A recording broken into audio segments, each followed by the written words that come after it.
तो competition exam के अंदर आपको जो है वेट वगैरह वॉल्यूम वगैरह ना दे करके डायरेक्ट आपको क्या दे दी जाती है, कई बार आपको डेंसिटी दे दी जाती है। तो उसमें जो स्टूडेंट्स है वो पजल हो जाते हैं कि भाई हमें ना तो वॉल्यूम दिया गया है ना हमारे पास मास है, तो हम कैसे जो है नॉर्मेलिटी को निकालें। तो उसके लिए बेसिक सा फार्मूला आपको क्या फॉलो करना है। डियर स्टूडेंट्स, पिछले लेक्चर के अंदर हम पढ़ चुके हैं हमारी जो मेन कंसंट्रेशन टर्म्स हैं वो क्या होती हैं। किसी भी प्रकार से कोई भी जो सोल्यूट सोल्यूट इंटरेक्शन है, सोलवेंट सोलवेंट इंटरेक्शन है, या फिर जो सोल्यूट सोलवेंट इंटरेक्शन है वो किस प्रकार से होती है, एसिडिटी या बेसिसिटी के द्वारा हम नॉर्मेलिटी कैसे निकालते हैं, ये कुछ बेसिक बातें जो हमने पिछले लेक्चर के अंदर की थी। पिछले लेक्चर में हमने एक फार्मूला डिराइव किया था जिसमें मैंने आपको नॉर्मेलिटी बताई थी। नॉर्मेलिटी के लिए मैंने बताया था आपको वेट ऑफ सोल्यूट अपॉन में उसका equivalent mass multiply by 1000 upon में उसका वॉल्यूम, ये क्या होता था हमारा नॉर्मेलिटी। नॉर्मेलिटी को हम एक तरीके से और निकाल सकते हैं, जैसे कि हमें पता है वेट ऑफ सोल्यूट, अब जो डेंसिटी है, डेंसिटी क्या होती है हमारी मास अपॉन वॉल्यूम। अब कई कॉम्पिटिटिव एग्जाम में, जैसे आप इस लेक्चर को केवल ये मत समझिए कि ये बीएससी फाइनल के लिए ही है, ये हर जगह पे एप्लीकेबल है। इवन अगर आप एमएससी एंट्रेंस के लिए प्रिपेयर करते हो तो वहां पर भी इन्हीं टॉपिक्स के अंदर से जो क्वेश्चंस है वो पुट अप होते हैं। तो जैसा कि डेंसिटी हमें पता है क्या होता है, मास अपॉन वॉल्यूम होता है, तो वेट अपॉन वॉल्यूम यानी मास अपॉन वॉल्यूम, मैं इसको क्या लिख सकता हूँ, डेंसिटी लिख सकता हूँ। तो नॉर्मेलिटी को हम एक तरीके से और निकाल सकते हैं। नॉर्मेलिटी का हमारा फार्मूला बन जाएगा रो अपॉन इक्विवेलेंट मास या इक्विवेलेंट वेट मल्टीप्लाई बाय 1000। इस तरीके से आप जो है और क्या निकाल सकते हो, नॉर्मेलिटी।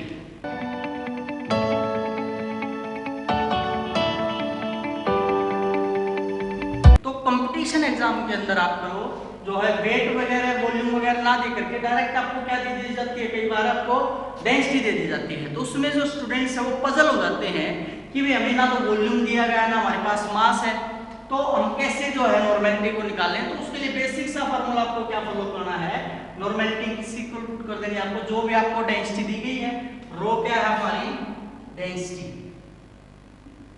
अपॉन में जो हमारा इक्विवेलेंट मास मल्टीप्लाई बाय 1000। तो उस तरह से आप क्या निकाल देंगे, नॉर्मेलिटी निकाल देंगे। अब कुछ क्वेश्चंस यहां से निकल आते हैं हमारे, जैसे हमने कुछ कंसंट्रेशन टर्म्स पढ़ी थी, जैसे हमारी कंसंट्रेशन टर्म है भाई out of concentration terms which are better concentration term। क्या आपको कुछ टर्म्स दे देगा और पूछ लेगा वे बताओ इनमें से बेटर कंसंट्रेशन टर्म आपके लिए कौन सी है, और उनमें से आपको फाइंड आउट करनी है। जैसे उसने दे दिया भाई normality, number 2 molarity, number 3 strength, number 4 molality, number 5 mole fraction, और number 6 mass fraction, mass fraction. तो ऐसे पूछ सकता है कि बताओ इनमें से कौन सी जो कंसंट्रेशन टर्म्स है वो बेटर है, या फिर ऐसे दे देगा इन सारी कंसंट्रेशन टर्म्स के नाम आपको बोल देगा पहले कि भाई out of normality, molarity, strength, molality, mole fraction and mass fraction which concentration terms are better and why.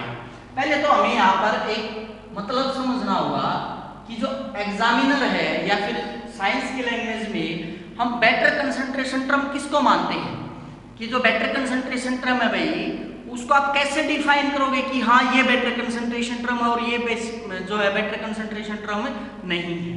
तो इसके लिए हम क्या देखते हैं, जो भी सॉल्यूशन हमारे पास अवेलेबल होता है उसको बेटर कंसंट्रेशन मापने के लिए एक स्टैंडर्ड तैयार किया गया है कि हम टेम्परेचर के बेस पर उसको कैलकुलेट करके देखें, और टेम्परेचर के साथ अगर कोई टर्म चेंज नहीं हो रही है इसका मतलब वो क्या है, बेटर कंसंट्रेशन टर्म है। क्या बताया मैंने, better concentration term which do not change with change in temperature, जो टेम्परेचर के साथ जो है चेंज नहीं होगी वो हमारी क्या हो जाएगी भाई, बेटर कंसंट्रेशन टर्म। तो इनमें से अगर बात करी जाए जैसे कि नॉर्मेलिटी, नॉर्मेलिटी में क्या लेते हैं भाई वॉल्यूम ऑफ सॉल्यूशन, मोलैरिटी में भी क्या लेते हैं वॉल्यूम ऑफ सॉल्यूशन, स्ट्रेंथ में भी हम क्या लेते हैं पर लीटर ऑफ सॉल्यूशन, ठीक है। मोलैरिटी में क्या लेते हैं हम मास ऑफ सॉल्वेंट या amount of solvent. Mole fraction में क्या लेते हैं हम उसके मोल, और मास फ्रैक्शन में क्या लेते हैं हम उसका मास। जैसा कि हमें पता है भाई जो वॉल्यूम होता है वो चेंज होता है विद चेंज इन टेम्परेचर, जबकि जो मास है या मोल है वो चेंज नहीं होता भाई किसके साथ है टेम्परेचर के साथ। तो इनमें से जो बेटर कंसंट्रेशन टर्म हमारे लिए है वो कौन कौन सी है molarity, mole fraction and mass fraction, because these involve the amount of substance which do not change with change in temperature, but the terms like normality, molarity, strength involves volume which change with change in temperature, hence are not considered as a better concentration terms। Clear है। ये एक question ऐसे भी बन सकता है वाही molarity, mole fraction and mass fraction are preferred over normality, molarity and strength, कि जो मोलैरिटी, मोल फ्रैक्शन और मास फ्रैक्शन इनको हमेशा प्रेफरेंस दी जाती है। किससे पहले रखा जाता है इनको नॉर्मेलिटी, मोलैरिटी और स्ट्रेंथ से। तो उसके लिए रीजन हमारा सेम रहेगा कि भाई जो हमारे इनिशियल में हमने लिया है वो क्या करते हैं उसमें मास ऑफ सब्सटेंस लेते हैं या अमाउंट ऑफ सब्सटेंस लेते हैं जिसके ऊपर टेम्परेचर का कोई इफेक्ट नहीं पड़ता, which do not change with change in temperature, while the former जो बाद में हमने ली है normality, molarity and strength includes volume which change with change in temperature, that's why these are preferred over these। Clear है। एक question और बन सकता है हमारा what are limitations of term normality, molarity and strength, कि जो टर्म्स है भाई हमारी नॉर्मेलिटी है, मोलैरिटी है या स्ट्रेंथ है उसकी लिमिटेशन क्या है। तो लिमिटेशन यही है भाई कि वो चेंज हो जाती है किसके साथ विद चेंज इन टेम्परेचर। अब देखिए क्वेश्चन एक ही है लेकिन उसको हमने कितने तरीके से पढ़ लिया है भाई, 3 तरीके से पढ़ लिया है। फोर्थ क्वेश्चन ये दे सकता है which of following terms do not change with change in temperature, इनमें से जो है भाई कौन सी टर्म्स ऐसी हैं जो टेम्परेचर के साथ जो है चेंज नहीं होती है, और जो भी ऑप्शन हो उसमें से ये जो टर्म्स हमारी ये चेंज नहीं होती भाई किसके साथ है टेम्परेचर के साथ। क्लियर है। इसके बाद नेक्स्ट क्वेश्चन हम करते हैं। अब हमारे पास दो जो टर्म्स है वो एक जैसी है, बस थोड़ा सा डिफरेंस हमने कल इनके अंदर पढ़ा था, एक थी मोलैरिटी और एक थी मोलैरिटी। क्या भाई आउट ऑफ मोलैरिटी, मोलैरिटी को हमने कैपिटल एम से डिनोट किया था एंड मोलैरिटी को हमने स्मॉल एम से डिनोट किया था, is more concentrated and why, कि भी हमारे पास दोनों टर्म है, मोलैरिटी भी है और मोलैरिटी भी है। इनमें से ज्यादा कंसंट्रेटेड, मोर कंसंट्रेटेड का मतलब क्या भाई, कंसंट्रेटेड का मतलब होता है सांद्रित या फिर हम बोल सकते हैं एक प्रकार से गाढ़ापन, कि जो ज्यादा कंसंट्रेटेड है वो टर्म्स कौन सी है। तो इसका सिंपल सा आंसर होगा भाई molarity is more concentrated than molarity. Reason वही, क्योंकि मोलैरिटी का मतलब क्या है, moles of solute, number of moles of solute in per litre of solution. 1 litre solution के अंदर जो है हमारे number of moles of solute जो है ऐड है, मतलब दोनों जो है 1 लीटर के अंदर हमारे कंसीडर करे हैं, 2 अलग अलग कंपोनेंट हमारे उसके अंदर है। जबकि मोलैलिटी के अंदर हम क्या करते हैं, number of moles of solute in पर केजी ऑफ सॉल्वेंट। यहां पे ये बात करें अभी पर केजी ऑफ सॉल्वेंट, मतलब 1 किलोग्राम में अकेला सॉल्वेंट है, सोल्यूट उससे अलग है। लेकिन यहां पर लीटर में क्या हमारा सॉल्यूशन है, मतलब सोल्यूट प्लस सॉल्वेंट। अब 1 लीटर की क्वांटिटी में सोल्यूट प्लस सॉल्वेंट दोनों आए हुए, यहां पर अकेला सॉल्वेंट पर केजी में, तो इसका मतलब ये जो होगा ये ज्यादा कंसंट्रेटेड होगा इससे मोलैलिटी से। क्लियर? अब ये तो बात होगी हमारी थ्योरेटिकल। अगर मैथमेटिकल डेरिवेशन हमने इसके लिए निकालना हो कि भी हम प्रूफ करें कि जो मोलैलिटी है वो मोलैलिटी से ज्यादा कंसंट्रेटेड है, तो मैथमेटिकली हम उसको कैसे लिखेंगे? जैसे कि हमें पता है मोलैलिटी क्या होती है हमारी, मैं क्या लिखता हूँ मोलैलिटी को वेट ऑफ सोल्यूट अपॉन में उसका molar mass into 1000 upon volume. इसको मैं इक्वेशन नंबर 1 मान लेता हूँ। ठीक है, फिर मोलैलिटी भी हमने पढ़ी होगी, वेट ऑफ सोल्यूट अपॉन में उसका मोलर मास इनटू 1000 अपॉन में जहां पर क्या था अमाउंट ऑफ सॉल्वेंट, तो मैं सॉल्वेंट को किससे डिनोट कर लेता हूं, W1 से डिनोट कर लेता हूं। ये आ गया हमारी इक्वेशन नंबर 2। अब ये होगी मोलैरिटी, ये होगी मोलैलिटी। मैं कंपेयर कर देता हूं दोनों को, तो मैं क्या लिखूंगा, डिवाइड इक्वेशन 1/2। इक्वेशन 1 को 2 से डिवाइड करेंगे तो फर्स्ट इक्वेशन क्या है, capital M divide by small m is equal to, ये क्या आ गया हमारा W2 upon M2 into 1000 upon V divide by molality क्या हमारी W2 upon M2 into 1000 upon W1। अब जो M2 नीचे आ जाएगा ये पलट के ऊपर आ जाएगा, तो इसको मैं सिंपलीफाई कर लेता हूँ, W2 बाई M2 नीचे आ जाएगा इनटू 1000 V नीचे आ जाएगा। ठीक है, ये जो नीचे था W2 यही रह जाएगा, M2 ऊपर चला जाएगा, M2 और W1 ऊपर चला जाएगा। नीचे कौन रहेगा हमारा W2 और 1000। अब इसमें से आप कैंसिल आउट कर लीजिए, W2 से W2 कैंसिल आउट हो गया हमारा, M2 से M2 कैंसिल आउट हो गया, 1000 से 1000 कैंसिल आउट हो गया, तो M बाई M ये क्या आ गया अभी हमारा W1 upon V।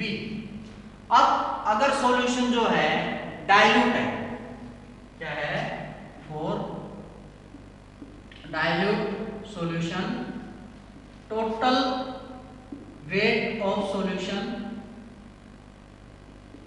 Can be taken equal to weight of solvent.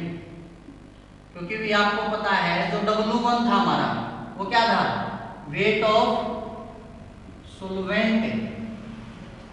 तो इस पूरे को जो है भाई हम क्या मान सकते हैं, equals to weight of a solvent मान सकते हैं। तो मैं W1 को क्या लिखता हूँ भाई, नियरली इक्वल टू क्या लिख लेता हूँ, W लिख लेता हूँ। ठीक है, तो W1 की जगह W पुट कर दूंगा मैं, तो M बाई M इसके इक्वल आ गया हमारा W अपॉन V। अब वेट ऑफ सोल्यूट अपॉन में वॉल्यूम, यानी क्या होगा एक प्रकार से mass by volume. Mass by volume क्या होता है हमारा, डेंसिटी। तो क्या होगा M by M is equal to rho, यह आ गया। अब M अगर हमें निकालना, मोलैरिटी निकालना है, निकालिए। मोलैरिटी किसके बराबर होगा, रो के साथ जब आप किसको मल्टीप्लाई करोगे, M को, मतलब मोलैरिटी के इक्वल मोलैरिटी तब आएगी जब आप उसको उसकी डेंसिटी से मल्टीप्लाई करोगे। मतलब ये टर्म लार्जर है किसके कंपैरिजन में, इसके कंपैरिजन में। तो M क्या होगा हमारा, रो इनटू M। ठीक है, अब यहां से हमारे 3 अलग अलग केसेस हम लेकर के चल सकते हैं। फर्स्ट, अगर जो डेंसिटी है उसको मैं क्या ले लूं, ये रो इक्वल टू 1। अब पुट कीजिए आप, रो क्या है, इक्वल टू 1, तो क्या आ जाएगा, M is equal to M। तो अगर डेंसिटी 1 हो तो भाई जो मोलैरिटी है वो हमारी किसके बराबर होगी, मोलैलिटी के बराबर होगी। मोलैलिटी किसके बराबर होगी, मोलैलिटी के बराबर होगी। अगर रो क्या ले लूं मैं, इफ रो क्या ले लूं ग्रेटर देन 1, मतलब मतलब जो लार्जर इंटीजर है वो मल्टीप्लाई हो रहा है मोलरिटी के साथ में, मतलब ये मोलरिटी ग्रेटर होगी किससे, इससे। तो क्या होगा second, if rho greater than 1, तो क्या होगा भाई, जो मोलरिटी होगी वो भी क्या होगी, ग्रेटर होगी किससे, मोलरिटी से। और थर्ड है भाई, अगर रो लेस है 1 से, मतलब ये जो मल्टीप्लाई हो रहा है हमारा डेंसिटी, अगर ये वैल्यू 1 से कम है तो हमारी ये बड़ी हो जाएगी, मतलब मोलरिटी जो होगी वो हमारी लेस हो जाएगी किससे, मोलरिटी से। तो 3 केसेस हो गए भाई हमारे, मोलरिटी और मोलरिटी इक्वल होंगे अगर हम डेंसिटी क्या लेकर के चलते हैं, 1 लेकर के चलते हैं। अगर जो मोलरिटी है और मोलरिटी है उसके अंदर जो रो है यानी डेंसिटी है, अगर वो ग्रेटर देन 1 है तो मोलरिटी जो होगी हमारी वो ग्रेटर होगी भी किससे, मोलरिटी से।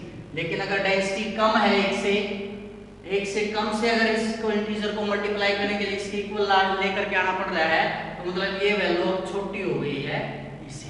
तो हमारे 3 केसेस हो गए हैं, if rho is equal to 1, molarity is equal to molarity, if rho is greater than 1 then molarity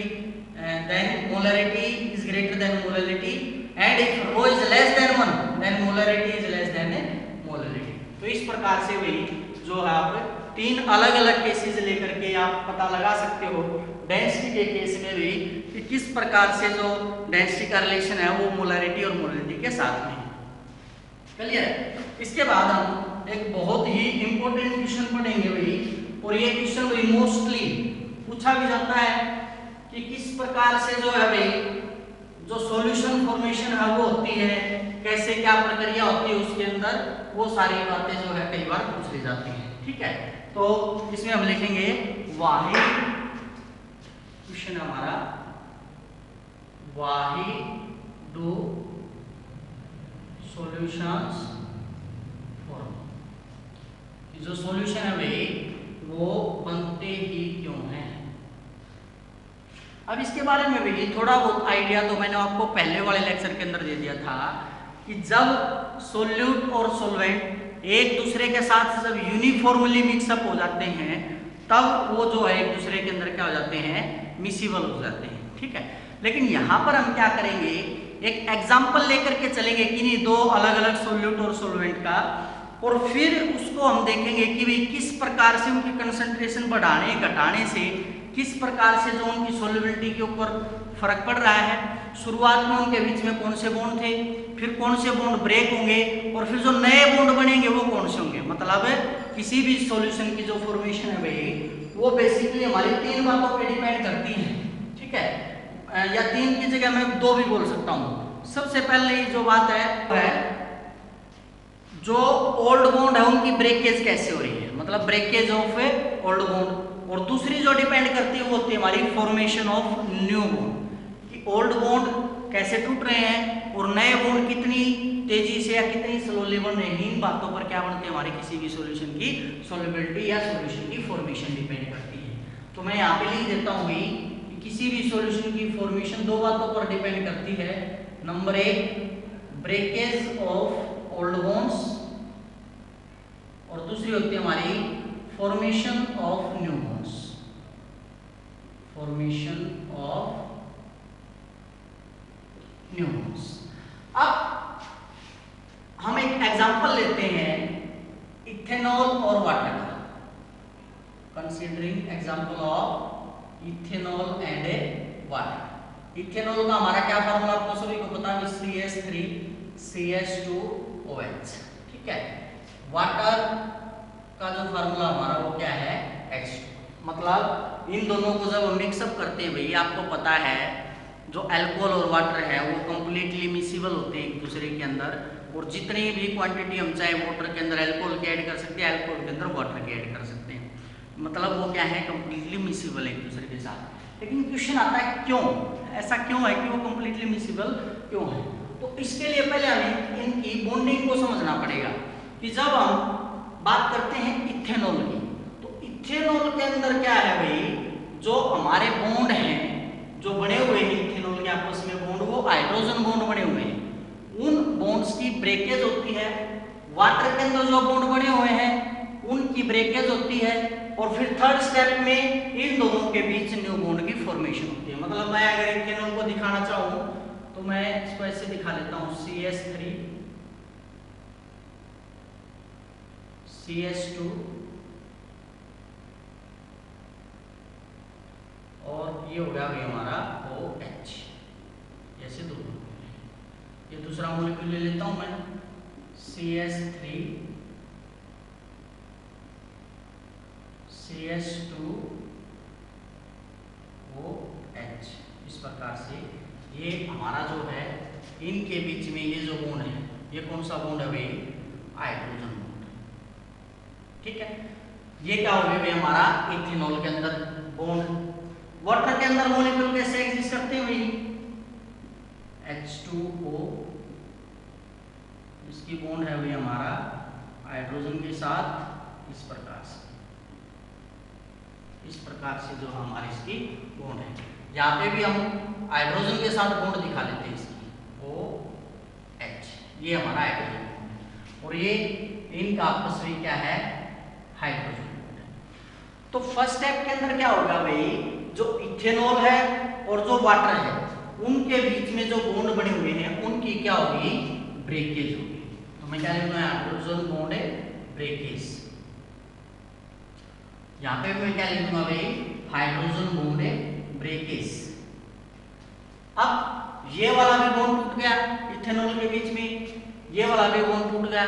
तो अब इनके टूटते ही क्या होगा?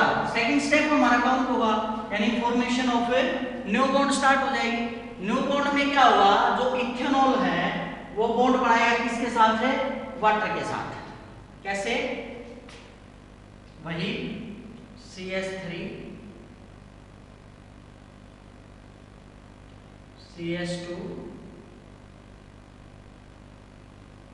OH, ये बॉन्ड बनाएगा भाई किसके साथ?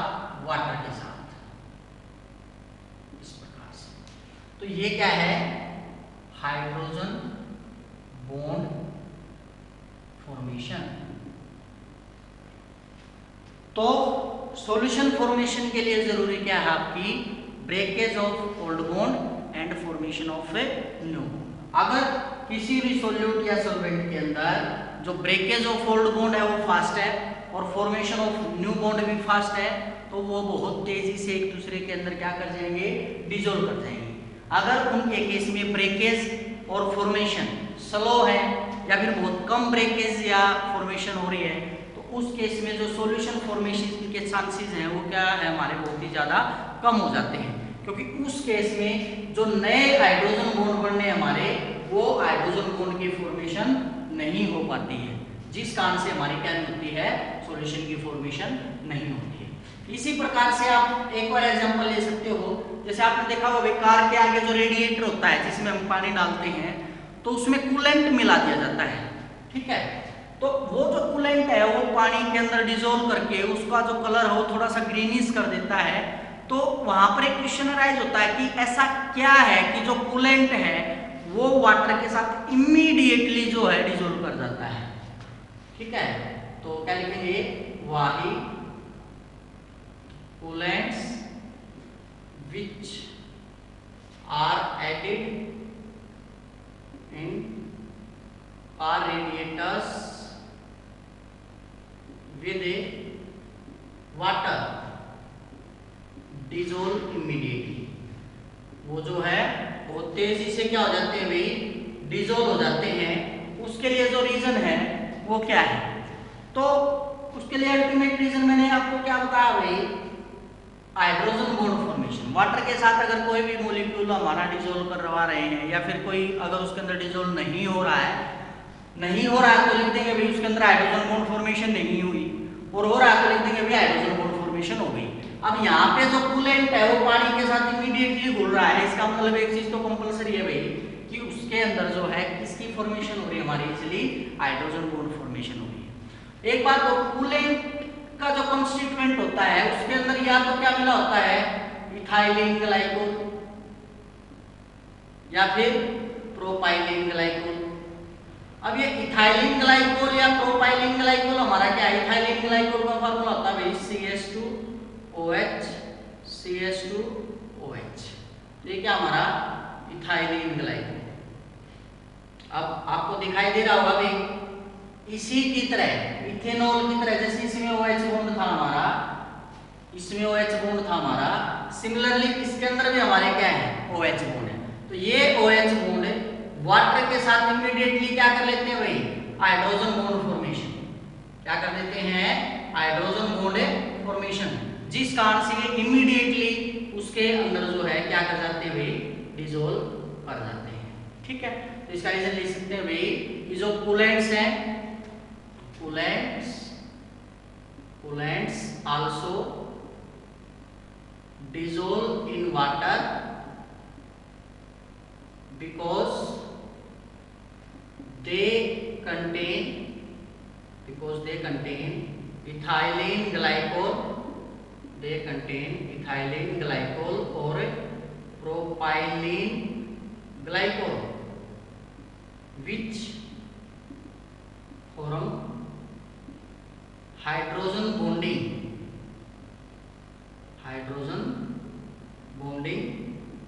with OH bond, या किसकी फॉर्मेशन कर लेते हैं? वो OH बॉन्ड की फॉर्मेशन कर लेते हैं। तो इस कारण से जो कूलेंट्स हैं भाई वो डिसॉल्व हो जाते हैं किसके अंदर है? वाटर के अंदर। क्लियर है? अब हम बात कर रहे हैं भाई कि सोल्युबिलिटी है, कि कोई कंप्लीटली सोल्यूबल है, कोई कंप्लीटली इनसोल्यूबल है, और तीसरा टाइप मैंने आपको बताया था भाई जो पार्शियली मिसिबल सॉल्यूशन है लिक्विड के केस में। तीन अलग अलग टाइप के जो केसेस है वो मैंने आपको फर्स्ट लेक्चर के अंदर बताए थे।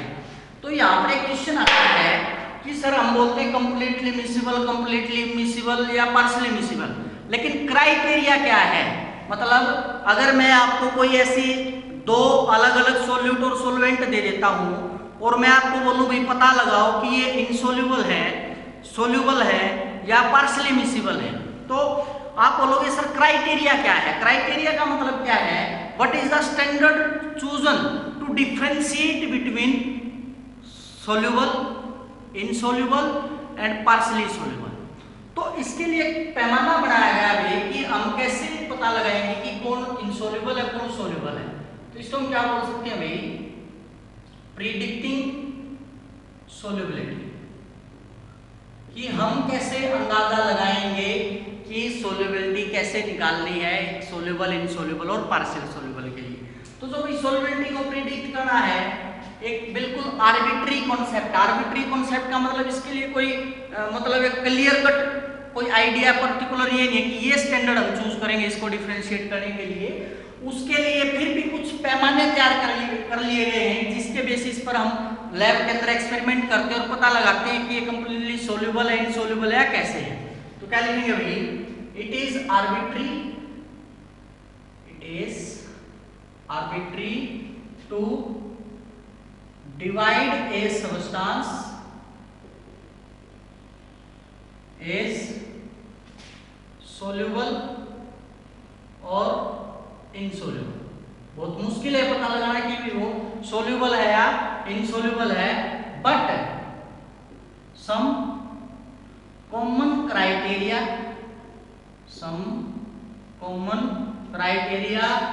are used to describe substance।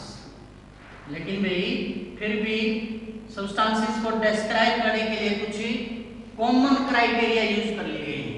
इसके अंदर वही हमारे 3 क्राइटेरिया चूज किए गए हैं कि अगर कोई सब्सटेंस इन 3 क्राइटेरिया को फॉलो कर रहा है तो दुनिया के चाहे किसी भी कोने में कोई भी एक्सपेरिमेंट कर रहा हो, चाहे वो एक स्टूडेंट एक्सपेरिमेंट कर रहा है, चाहे वो एक टीचर एक्सपेरिमेंट कर रहा है, चाहे वो कोई गांव का कोई अनपढ़ गंवार जो है एक्सपेरिमेंट कर रहा है, चाहे कोई ज्यादा पढ़ा लिखा कोई भी एक्सपेरिमेंट कर रहा है, अगर उन 3 क्राइटेरिया में से वो आ जाता है तो उन 3 क्राइटेरिया के अकॉर्डिंग हम उसकी सोल्युबिलिटी को प्रिडिक्ट कर सकते हैं। पहली जो कंडीशन लगाई गई है वो ये कहती है कि अगर हमारे पास 100 ग्राम कोई सॉल्यूशन है, यानी कि 100 ग्राम और 100 मिलीग्राम कोई सॉल्यूशन है और उसमें हमने कोई सोल्यूट डाला लेकिन वो 1 ग्राम से ज्यादा डिसॉल्व नहीं हुआ, ठीक है, तो उसको क्या बोला जाएगा? Completely immiscible. ठीक है, मतलब 1 ग्राम से कम रहना चाहिए। क्या है, if less than 1 gram of substance will dissolve in 100 gram or 100 ml of solvent, then it is considered as insoluble। तो कोई भी वो सब्सटेंस जो 1 ग्राम से कम घुलता है 100 ग्राम के अंदर या 100 ml के अंदर, तो उस सब्सटेंस को हम क्या कंसीडर कर देंगे, इनसोल्यूबल, चाहे कोई भी कहीं पे भी एक्सपेरिमेंट करा। ठीक है। दूसरा, if 1 gram to 10 gram of substance will dissolve in 100 gram और 100 ml of solvent, then it is considered as a partially miscible. उसको क्या बोल दिया जाएगा भाई, कि ये जो सब्सटेंस है ये क्या है, पार्शियली मिसिबल है। और वो कोई भी सब्सटेंस जो ग्रेटर देन 10 ग्राम जो है डिसॉल्व कर जाएगा 100 ग्राम या 100 ml ऑफ सॉल्वेंट के अंदर, तो उसको क्या बोल दिया जाएगा भाई, कंप्लीटली मिसिबल। वो जो सब्सटेंस है भाई पूर्णतया जो है उसके अंदर क्या है, घुलनशील है। क्लियर है। फिर अब एक बात और आगे गई कि अब हर एक सब्सटेंस को हम लेंगे, हर एक सब्सटेंस को डिसॉल्व करके देखेंगे, ठीक है, फिर उसकी सॉल्वेंटी का पता लगाते हैं। तो फिर साइंटिस्ट के दिमाग में एक बात आई गई कि क्यों ना एक ऐसा कोई प्रिंसिपल दे दिया जाए कि जिसके द्वारा इमीडिएटली कि नाम सुनते ही हम ये बता दें कि हाँ ये पार्शियली मिसिबल है, कंप्लीटली मिसिबल है, कंप्लीटली इमिसिबल। तो उन्होंने एक क्लियर कट प्रिंसिपल दे दिया या एक आइडिया दे दिया। क्या दिया? It is very difficult to determine solubility without experiment. क्योंकि भाई हमें हर एक एग्जाम्पल के फिर क्या करने पड़ेंगे भाई, ये तीनों स्टेप्स कर करके देखने पड़ेंगे, जो बहुत ही ज्यादा क्या हो जाएगा, मुश्किल हो जाएगा। ठीक है। या फिर हम क्या कर सकते हैं, किसी टेबल का यूज करें, उसके द्वारा पता लगा सके, लेकिन सब जगह टेबल भी अवेलेबल नहीं होती हुई। ठीक है। फिर भी कुछ गाइडलाइंस दी गई है। Yet we have some guidelines, हमें कुछ गाइडलाइंस दी गई हैं एंड फॉलो प्रिंसिपल, और सभी जो है कि प्रिंसिपल फॉलो करते हैं। किस चीज का प्रिंसिपल है भाई, वो लाइक डिसॉल्व्स लाइक, मतलब जो जैसा है वो वैसे के अंदर ही उड़ेगा। मतलब अगर सोल्यूट क्या है, पोलर, सोल्यूट क्या है, पोलर, और जो सोलवेंट है वो भी क्या है, पोलर है, तो हम बोल देंगे भाई ये जो सब्सटेंस है वो क्या कंप्लीटली मिसिबल है। सेकंड, अगर सोल्यूट क्या है, नॉन पोलर, और सोलवेंट भी क्या है, नॉन पोलर, ये क्या थे, like dissolves like, polar polar, ये क्या है, नॉन पोलर नॉन पोलर, ये भी क्या हुआ, मिसिबल। तो कौन सा प्रिंसिपल फॉलो करेंगे, लाइक डिसॉल्व से लाइक। लेकिन अगर ऐसा दे दे भाई सोल्यूट है पोलर और सोलवेंट क्या है, नॉन पोलर, तो उसको क्या बोल देंगे भाई हमने, इमिसिबल। तो इस प्रकार से ये जो है प्रिंसिपल भाई सोल्युबिलिटी के रिगार्डिंग उसकी प्रेडिक्शन के लिए जो है दिया गया है। क्लियर है। तो आज के लेक्चर के अंदर इतना ही, नेक्स्ट लेक्चर के अंदर करेंगे हम नेक्स्ट टॉपिक। Thank you.